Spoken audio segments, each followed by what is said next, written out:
तव्हांखे अपडेट कयूं। Breaking news आहे दादू मां वॾे मुंशी पारां आवाज़ टीवी जोही जे रिपोर्टर अब्बास गाड़ी खे मौतमार धमकियूं ॾिनियूं वयूं आहिनि। जोही पुलिस जे हिरासत मां जवाबदार फरार थियण वारी ख़बर आवाज़ टीवी ते नशर थियण खां पोइ वॾे मुंशी सरवर पंवर फ़ोन ज़रिए आवाज़ टीवी जे रिपोर्टर अब्बास गाड़ई खे धमकियूं ॾिनियूं आहिनि।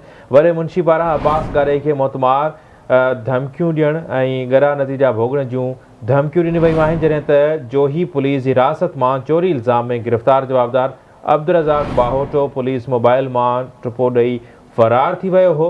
ज़रियनि मूजिबि जवाबदार पुलिस हिरासत मां फ़रार थी वियो, जंहिंखे पुलिस 2 कलाकनि बाद ॿीहर गिरफ़्तार करे वरितो। वॾे मुंशी पारां सहाफ़ी अब्बास गाड़ई खे मौतमार धमकियूं ॾियण ते सहाफ़ियुनि में ताव पखिड़ियल आहे। तफ़सील मालूम कंदासीं। दादूअ मां आवाज़ न्यूज़ रिपोर्टर दानिश ख़ुश्क असां लाइन ते मौजूदु आहे। जी दानिश। जी बिल्कुलु अली रज़ा ही जोही जे थाणे जो वॾो मुंशी आहे सरवर पंवर, उन पारां जेको आहे सो जोही जे रिपोर्टर सहाफ़ी अब्बास गाड़ी खे मौतमार धमकियूं ॾिनियूं। अहिड़ी हिकु ऑडियो कॉल आहे, उहा मंज़र आम ते अची वई आहे।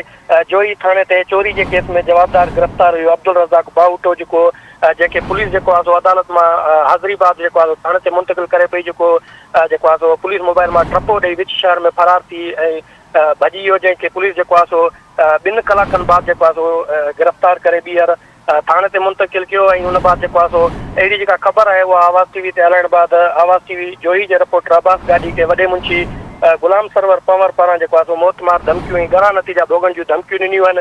अहिड़ियूं जेके धमकी वारी आइडियो आहे उहा सोशल मीडिया ते अचण बाद जेको आहे सो दादू समेत सिंध जे समूरनि सहाफ़ियुनि में ताव पखिड़िजी वियो आहे, जॾहिं त हिन वक़्त ताईं SSP दादू तोड़े जेको आहे सो DIG हैदराबाद मामले जो को बि नोटिस न वरितो आहे। जॾहिं त इहो ॿुधायो पियो वञे त जेको जवाबदार हुयो अब्दुल रज़ाक बाहुटो, उहो चोरी जे इल्ज़ाम में गिरफ़्तार थियल हो ऐं फरियादी पारां पिण हिन शइ जी तस्दीक कई वई हुई त जवाबदार जेको आहे पुलिस मोबाइल मां टपो ॾेई फरार थी वियो।